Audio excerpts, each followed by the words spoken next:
Perfect. Elsa, thank you. But I think you forgot something. Today I'm also a pizza delivery man, so we're talking about a lot of things were beyond Satoshi. And one of the major parts of Bitcoin, and when Satoshi had his vision and he started deploying and mining, but then at that point, we had a vision, but what was the use case? Does anybody, what was the use case? Oh, I think most of you read the Bitcoin white paper, right? And it was a financial inclusion, being able to give something to humanity outside the governments, peer-to-peer, and so on. That's beautiful, but in reality, what was the first application? There was none. And then from that day, once he minted the first Bitcoin, which is a beautiful symbol, and then if anybody wants it, just raise your hand, I can give it to you. There was no real application. But if we fast forward to today, amazing. And one of the most important parts with Satoshi's vision is this. How can we have that revolution, and how can we have that thing where today we are all joined in different aspects? Was it from projects? Was it from DeFi? Was it how Ethereum was evolved based on a very important inspiration from Satoshi's vision itself? But for me, when I said you forgot to mention something, which is the most important part, is really what decisions we want to make. Was it left or right? Which pill, the blue or the red? For us to reach the most important, I would say, point in history. And pizzas. Who wants pizza? So we have Bitcoins and we have a pizza, and tomorrow is Pizza Bitcoin Day, right? So if anybody wants a pizza, to share a pizza with me, we're more than ready to share one. Here we go. Sorry. So pizzas became the actual. I'll try to incite you. Anyone who wants a Bitcoin, also come and join me. Come. Really, come. So really, pizzas became, I think, the first application in this space, trying to bring out an application. $600 million pizza we see there today, but look where we are. Things has changed, applications has changed. We have a lot of new terms in terms of how we are expressing our work and how we are innovating. And innovation has never been like this before. In the history of finance for 400 years, until possibly the Visa and MasterCard, they started executing their own vision in 1950s. But after that, we had, again, no real innovation until Bitcoin was enabled and enabling. I have a friend of mine who was stuck in a refugee camp in Netherlands. Also, he was able to sustain, because technically they don't give you any cash. How can you buy certain things? And this was one of the facilitation that he was able to do. But yet again, if we look at today, you can buy real estate, and we're fortunate today in Dubai or in UAE or some of the other places to buy things with Bitcoin. It's just a matter of transaction. It's not anymore, an asset in terms of just an asset. No, today you can do a lot of things on it. And I'm not just talking about Bitcoin. We've seen the evolution from so many blockchains that happened, so many blockchains that today are kind of innovating to the most, trying to facilitate our lives. So, going beyond the pizza, and this is very important, is how that engine was really giving us something so that we can innovate. And I know many of you here that have projects and working on projects that expanded the ecosystem itself. And I'm going to do a small shout out for Apex, for example, where they're trying to bridge this whole network of different blockchains today, because with all of the decentralizing, we became disconnected. How we can bring it back. I liked something you said. bringing Charles Hoskinson and the Ethereum founders at, his name, Vitalik. So bringing them together to create the next best thing. So I love that vision. And I just saw another friend of mine creating the first AI authentication of data based on blockchain. So it's not anymore just creation, it's innovation as a non-stop way.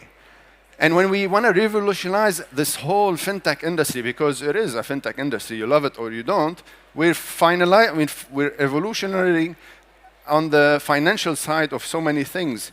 Was it on making cheaper transactions? Was it on making financial inclusions? And guess what? We have 2.5 billion people that are unbanked. That's a huge number. Not just unbanked. They cannot afford high transaction fees. Increased transparency, and most importantly, the future of programmability of money. And this is going to be something not just by smart contracts, but it's going to make things in the future much more automated. And when we talk, you mentioned that I'm a digital transformation expert.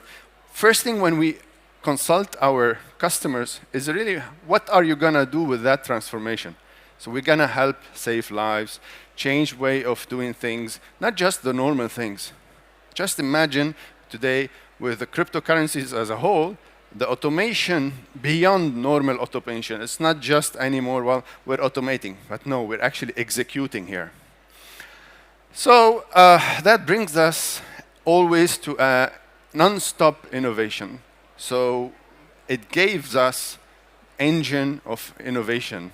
And this is beyond Satoshi's now. And he disappeared. Maybe that is one of the main reasons that he disappeared, other than the security reason and so many other things. But I think with his disappearance, gave us that enigma and feeling to continue and to do innovation as a whole. And since 2019 or 2018, we've seen the explosion of DeFi. And in 2020, 2021, it's unbelievable exploration of new things, how we can transact today, how we can do payments, how we can do innovations. It's unrealized potential in our region. And we're seeing Dubai. We're living, I think, in a very beautiful world, part of the world, because it is really important here. And why it is important? Because the vision and the belief of the leaders in making cryptocurrencies part of their economic growth. And numbers are growing, investments are growing, millions and upon millions and upon billions. If you see only the last few years how much was spent in terms of VCs in this region in fintech, most of them now are in the crypto space. So there's a change in under 14 years for a whole market not to be known to something taking off the world. That's a big change, and this is what we want to see more. If we want to talk about the future of crypto, and this is very important because going beyond that pizza, which is nice, is really growing that government support. And if we look again in UAE and in Dubai, we have all of the regulations now. It's ready. You just need to create, get the license, and innovate. Some of you might argue, well, cryptocurrency was not made to be regulated. I totally agree. But in the same time, how can you interface? How can you work? You need to regulate things. It cannot be that chaotic unless you're doing some illicit activities. Collaboration is a must. We need to collaborate all together beyond our own projects and our own belief. Otherwise, we will never reach that kind of thing or that vision that Satoshi wanted. Stable coins are there and are here and are there to stay, and then they will empower us. Now, we talk about stable coins every other sentence, because this is how we need an ecosystem to support our day-to-day lives and transactions. Advancements in blockchain technology, and we're seeing all over and every day new transactions or new blockchains being created to solve certain problems and certain solutions. Last month or 2 months ago, I'm working with some organization where they have 1 million transactions per second. And this is something huge, and nobody can compete Imagine 1 million blockchain transactions per second. It's not just financial. It beats Visa, it beats the fastest system, and it beats everything else through blockchain. And of course, we need more investment vehicles. We're talking about also real-world tokenization, which is something happening. And of course, lastly, is mainstream adoption. The Bitcoin becomes a gold standard, and this is where we are more and more moving towards as far as means of transactions. And institutions are coming in and adopting. And we've seen BlackRock, we've seen JP Morgan, Chase Manhattan, you name them coming into that game and then playing. Who agrees with this? The world needs banking, but does not need banks. I hope you're not a bank in here. But in reality, we need the banking. We do still need banks, but in majority, we need the banking services that are today going from closed banks to open banking to open economy. And how can you do open economy without something based on a blockchain? AI will change everything we know. It's going to be integrated in every transactions, and I just mentioned one of those projects, GPT protocol just ahead. I love their use case. It's an AI project being built on a blockchain. Imagine the power of data and authenticity. So adoption is king, as you can see. Everybody is investing, and especially this year, it has been possibly a blessing, because the second other discussion was, well, it's a fake thing. Well, we don't know about it. Well, now everybody is on board. We're getting ETFs left and right, but not really the ETFs that's important. It's the discussion that SEC is approving. Other regulations are approving. Hong Kong is approving. Singapore is approving. Are we going to have another black swan in terms of how ChatGPT and OpenAI created this new world in the blockchain and in Bitcoin? I think the whole Satoshi's vision was a black swan. Let's see. Let's wait for this. Today, where I feel we are on a pinnacle, but in reality, we are just on a small pinnacle of a big growth to the future of how we're going to be nearly within the next decade. I think the next decade is beautiful. So that's it. Keep on achieving, keep on creating, and if you want to learn more, don't miss the bus. It's our time's up. Thank you all for coming, and if you need anything, that's my name, Rudy Shoushany. I can help.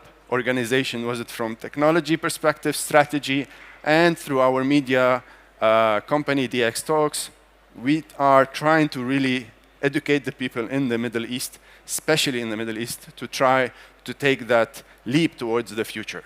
With that, I'd like to thank you. And don't forget the pizza.